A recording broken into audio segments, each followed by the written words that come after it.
Get ready, folks, because today we're talking about a company that went from building, like, wooden planes in a garage to making spaceships. Yeah, spaceships. I know, right?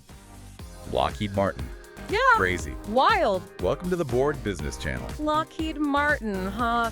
It's pretty mind-blowing when you think about it. It really is. They started as, like, just two brothers, Alan and Malcolm Lockheed. Few brothers. Messing around with, wood and fabric. Like, can you imagine? I mean, it was a different time, right? Like, seeing the Wright brothers fly that first time. Must have been incredible. And to think, hey, we could do that too. That spark of inspiration. It's crazy. Totally. And their first plane. Get this. A seaplane. No way. A seaplane. The Model G hydro aeroplane. Hydro airplane. Very fancy. Talk about starting off with a splash, right? Literally. Yeah. But you know what? It shows how they were always pushing the boundaries. Experimenting. Even though it wasn't a commercial success, they learned a ton from it. It's like those early failures paved the way for their big breakthrough. The Vega. The Vega. That sleek, beautiful plane. Like something out of a Hollywood movie. Totally. Built for speed, long distances. No wonder it caught the eye of some pretty famous aviators. You're talking Amelia Earhart, right? The one and only. First woman to fly solo across the Atlantic. And she did it in a Vega. A Vega. Instant legend. And then you've got Wiley Post. Wiley Post. Flying around the world in a Vega, breaking records left and right. Lockheed was on a roll. Like, the Vega was a celebrity in the aviation world. Yeah. More than just looks, though. That plane had serious substance. Showcasing their talent, The innovation, performance. They were building a reputation. And that reputation would soon be put to the test. World War II. World War II. Yeah. A pivotal moment for Lockheed. Absolutely. Became a major supplier for the Allied forces. Churning out planes, crucial to the war effort. Planes like the P-38 Lightning. Ah, yes. The iconic P-38 Lightning. A twin-engine beast. Dominating the skies. A symbol of American air power. Then you got the C-69 Constellation. Oh, yeah, the Constellation. A transport plane way ahead of its time. Connecting the world in new ways. But did you know? They had this secret division. Secret division. Wait, are you talking about Skunk Works? Skunk Works, that's where the magic happened. Like the mad scientists of aviation? Pushing the limits, top secret projects. Wild stuff. And it's amazing how that spirit of innovation. Still going strong. At Lockheed Martin today. Pushing boundaries, but they're not just an aircraft company anymore. Nope. Full-blown defense and aerospace giant. In 1995, big year, Lockheed merged with Martin Marietta. Another powerhouse. To form the Lockheed Martin we know today, the world's largest defense contractor. Working on everything. Fighter jets, missiles. Even space exploration projects with NASA. Speaking of reaching for the stars. Their CEO. James Tacklet. This guy. Not just some suit behind a desk. He's got the real deal experience. He was a U.S. Air Force pilot. Talk about knowing what it takes to perform under pressure. Flew C-141 transport planes. Even during missions like Operation Desert Shield. High-stakes stuff. He's seen it all, both in the air and in the boardroom. Leading Lockheed Martin into the future. And that future. It's looking pretty high-tech. They're making things that sound like they're straight out of a superhero movie. Superhero movie? Like what? The F-35 Lightning II fighter jet. Practically invisible to radar. Stealth mode. Packed with high-tech sensors. Can take down multiple targets. The F-35? A game changer. But you know what really gets me? What? Those hypersonic weapons? We're talking speeds over Mach 20. Mach 20. Like crossing the entire U.S. in, like, the time it takes to watch a movie. It's insane. And then there are the laser weapons. The Athena system. Lasers. Seriously? Uses high-powered lasers to take out drones and missiles. Like something out of Star Wars. Right. And their work in space. Building the Orion spacecraft. Orion. Taking astronauts back to the moon. And maybe even beyond. They're involved in all sorts of satellite and robotic exploration projects. It's like they're playing a part in every aspect of defense and space. And get this, they're investing right here in Arizona. Arizona. Yeah. Lockheed Martin's got a presence there. That's cool. You know what our friend Steve said? The executive director of the Arizona Taiwan office. He said Arizona has, like, over 1,200 aerospace and defense headquarters. Whoa. A prime spot for any company looking to break into that industry. That's some serious insider info. Thanks, Steve. No problem. So Arizona is becoming a hub for all things aerospace and defense.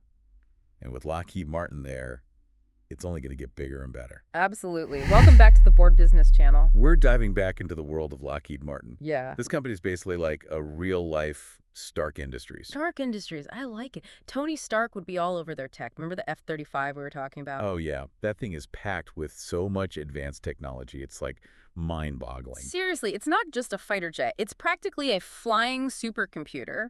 And you were saying how it's stealthy, practically vanishes from enemy radar.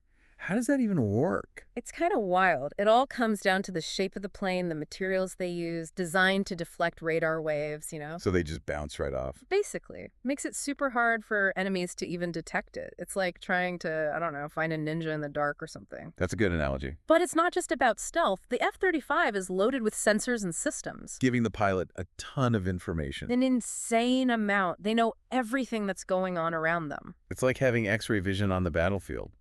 But okay, the F-35 is cool and all, but we got to talk about those hypersonic weapons again. Oh yeah, those things are insane. They're so fast. Imagine traveling from, like, New York to LA in an hour. An hour! That's the speed we're talking about. The AGM-183A ARW. The what? The AGM-183A ARW. It uses boost glide technology. Basically, it gets launched by a rocket, then glides through the atmosphere at crazy speeds. So it gets a boost, then glides. Yep. And it can maneuver, change course. Super hard to defend against. It's like a guided missile, but on steroids. It makes you wonder, what kind of impact is this going to have on future wars and stuff? Big implications, for sure. And it's not just about speed, right? What else? Lockheed Martin is also working on laser weapon systems, like the Athena system. Wait, lasers? Like actual lasers? We talking like Star Wars here? I know, right? It's pretty wild. They use focused beams of light to, well, to zap targets. Zap targets. What are the advantages of that? Well, think about it. They're incredibly precise. Okay, so like using a scalpel instead of a hammer. Exactly. And lasers travel at the speed of light, so no worries about things like bullet drop or travel time or anything. That's insane. It's no wonder they're putting so much into developing this. But they're not just focused on earthly matters, are they? What about space? Oh, their space program is just as impressive. They're working with NASA on the Orion spacecraft, which is designed for deep space missions. We're talking going to the moon, maybe even Mars. Whoa. That's next level stuff. Are they involved with, like, the commercial space industry at all? Like launching satellites and things? Big time. They're building rockets and spacecraft for private companies, launching satellites for, communication, research, and even working on space tourism projects. Space tourism. It's like the Wild West out there, and Lockheed Martin's staking their claim. I love that. They really have their hands in so many different pots. But who are the people behind all this innovation? Like, who is coming up with this stuff? Well, they've got a massive team. Brilliant engineers, scientists, technicians, some of the brightest minds out there. They're the ones designing, building, testing all this crazy tech. It must be pretty amazing to work there. That's a playground for, like, people who love to solve problems and invent cool stuff. Totally. And they've created this culture, a culture of innovation, collaboration. People are encouraged to push those limits, think outside the box. That reminds me of something our buddy Steve was saying. Yeah. From the Arizona-Taiwan office. He was talking about Arizona's aerospace and defense industry. Oh, yeah. He said it's like this hotbed for innovation, with companies working together, creating groundbreaking technologies. Makes sense. It's like a giant ecosystem where everyone benefits from sharing ideas and resources. No wonder Lockheed Martin is investing in Arizona. Yeah, tapping into all that talent. Remember all those aerospace and defense headquarters Steve told us about? Over 1,200. Arizona seems like the place to be if you're in this industry. For sure. But, getting back to the people at Lockheed Martin, it's not just about technical skills, right? They also have this deep sense of purpose. They know their work has a real impact. I mean, yeah. It's got to be motivating to know you're developing technologies that could protect the country or help us understand the universe better. Right. Absolutely. It's not just building gadgets. It's about making a difference, contributing to something bigger than yourself. That's what makes Lockheed Martin so fascinating. They've got this cutting-edge technology, but also a sense of responsibility, Yeah. a purpose.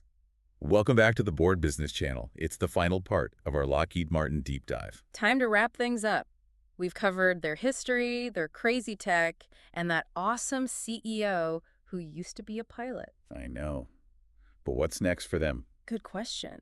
I mean, they're already working on hypersonic weapons, lasers. Like, where do you even go from there? Well, the world's always changing, right? New threats are popping up all the time. The way we fight wars is constantly evolving. Yeah, that's true. Lockheed Martin has to be ready to adapt. Makes sense. Like, think about all the cyber attacks these days. Exactly. And even space is becoming a potential battlefield. Space. Like, Star Wars style. Kinda. And Lockheed Martin's taking it seriously.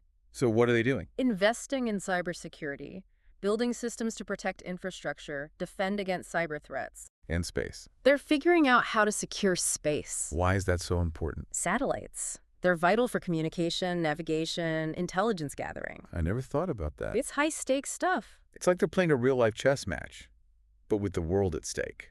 Pretty much. But even for a company like Lockheed Martin, there's got to be competition, right? Oh, yeah, definitely. Other companies all vying for those government contracts. Lockheed Martin has to constantly prove they're the best. The top dog. Yeah.